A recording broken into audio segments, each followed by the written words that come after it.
Welcome back to Let's Make a Game, the channel where we are making a computer role-playing game using the free program Twine and the Sugarcube format for Twine.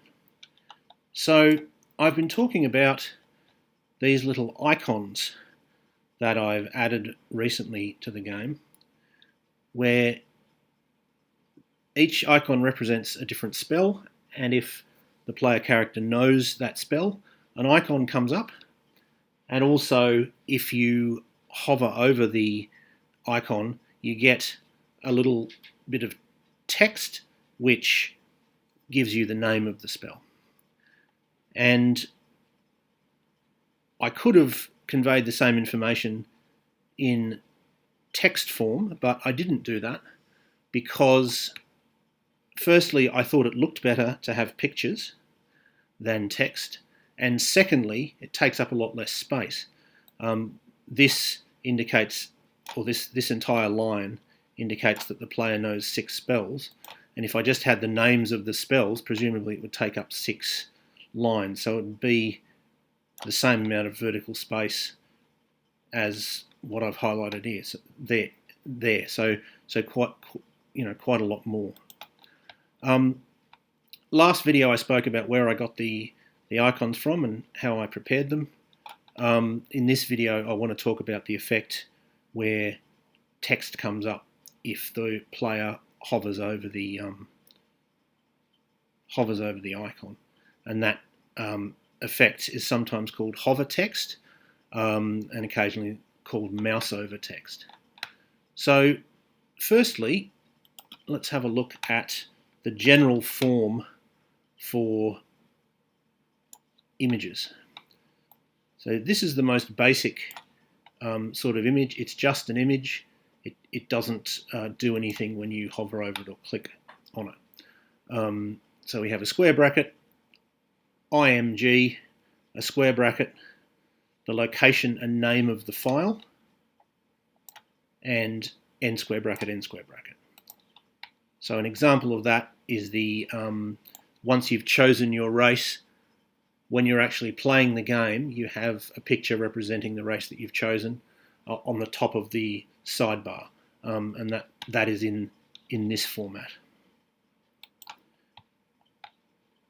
If we want to make a link, we do something like this, which is square bracket, IMG, square bracket, location and name of the file, single square bracket, the page that the player is sent to if they click it, and then 2 square brackets.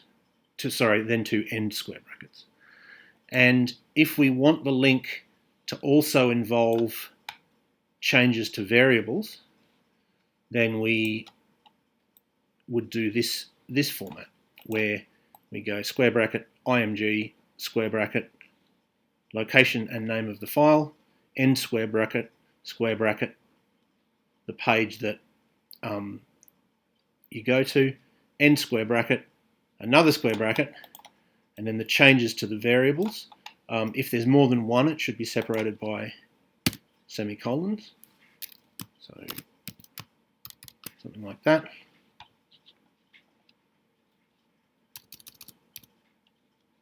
And then 2 end square brackets. You can't ever have just changes to brackets and not the link. That won't do anything. Okay, so that I have all shown you before.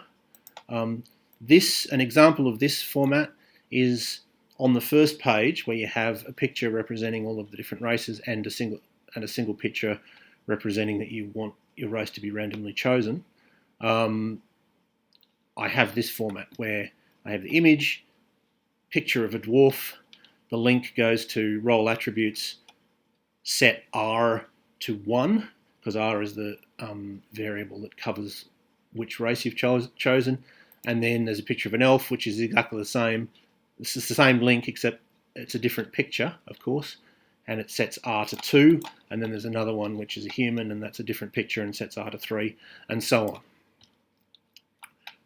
So adding hover text to that is quite simple. We we get into the square bracket where the location and name of the file is, and we add the text and then a vertical line. So we might have square bracket, img, square bracket, whatever text we want to come up when the mouse is moved over, vertical line, the location and name of the file, end square bracket, end square bracket. And as with any other picture, we can add a link. So that would be this format. So square bracket img, square bracket text, vertical line, location and name of the file, end square bracket, the page to go to, and then end square bracket, end square bracket. And as with any other file, we can also add changes to variables as part of the link. So we could add something like that as well. In this case, if this entire command would mean show the file that's at location/file.png. If the person hovers over the text, print the text hover text.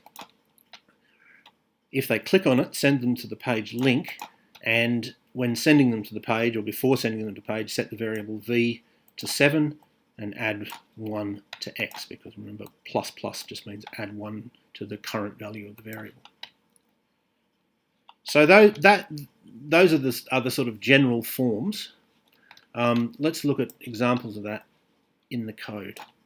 So firstly, a plain picture. Now, as with all of these, you can type out the picture to be displayed.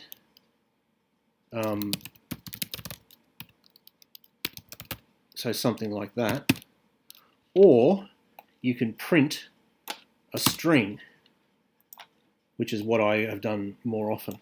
And if the string has the format of one of those img commands, then it will treat it as if you had just typed it out directly into the program.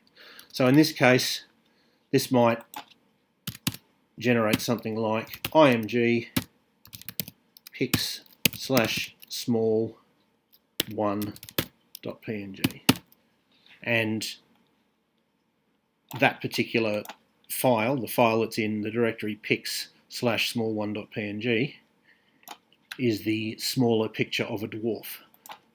So if the player chose a dwarf at the beginning, the variable r will be set to 1, and so it knows that you need the dwarf picture. And this is the picture that's at the top of the sidebar once you start playing the actual game. So that's a plain picture. Let's look at pictures that are links. These are when you choose your race. It has a for loop that goes through all the possible races. Rn is a variable which is how many different races there are, which is currently 4. And this will print something like this. img pics/2.png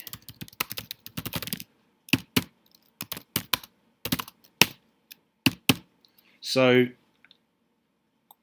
you might get square bracket img square bracket pics/2.png end square bracket role attributes, which is the name of a page, end square brackets r to 2 end square brackets.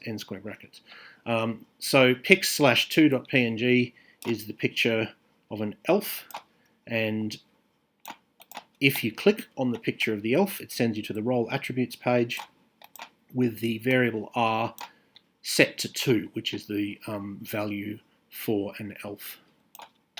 And it does that for every possible race. So finally, let's have a look at the icons for the spells and how the hover text works. So we have an array which is SL, standing for spells learnt, and SL1 is set to 1 if you've learnt the first spell in the list, and SL2 is set to 1 if you've learnt the second available spell, and so on. And there is another variable SC, which is the names of the spell. So those are the two that it's working with here. And then SL0 is the total number of spells that the player knows. Now, the way that I've set it up currently, and the way that it displayed when I ran the game, is that the player knows all of the spells. That's just to demonstrate how it works. In reality, or what it will look like, in reality the player will start knowing no spells and then hopefully learn spells throughout the game. But in this case, the player starts knowing all the spells. So if SL0 equals 0, i.e. the player knows no spells, then say you know no spells. If it equals 1, then print spell known in bold, and then it will print the icon and the code down here.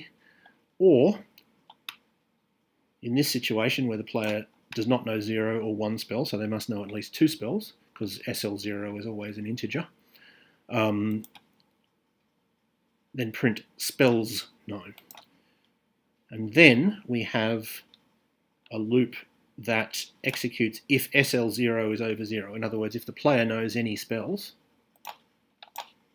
then do a for loop, which goes from 1 to sc.length minus 1. Remember, sc is the array that has the names of the spells. So this will go through as many times as the sc array has filled in slots,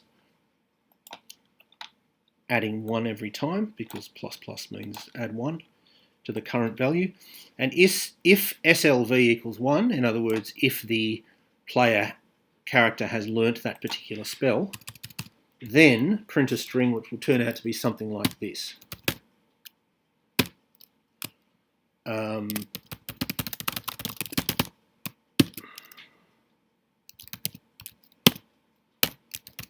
I don't know if that spell name relates to that number. I'm just doing an example. And then finally there's a space at the end just to separate the icons a little bit. So we get square bracket, IMG, square bracket, name of the spell,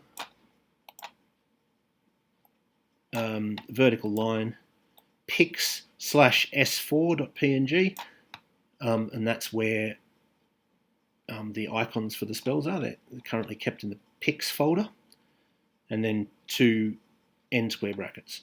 And that will print an image which is s4.png, and if the player moves their mouse over that particular picture, it'll come up with a little text just to remind them what the name of the spell is. And if we wanted to, we could add in, as we did with the general form, we could add in links, and if we had a link, we could change the variables on that link as well. But at the moment, there's no reason to do that. It's just the alternate text. So that is how you do it.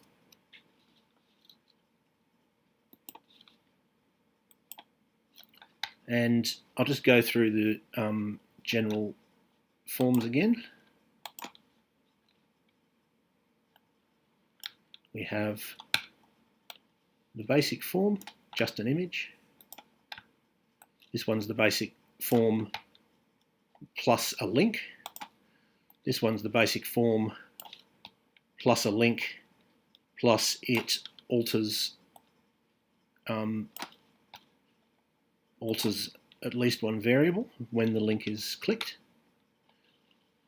This one is hover text, and this one is a link with a change in a couple of variables. And if we didn't change any variable, it would look something like this.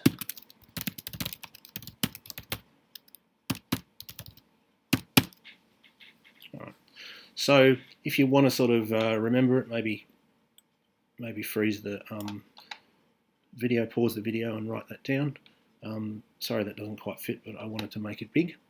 Anyway, I hope that is of use or interest to at least some of you, and I hope you will tune in next time.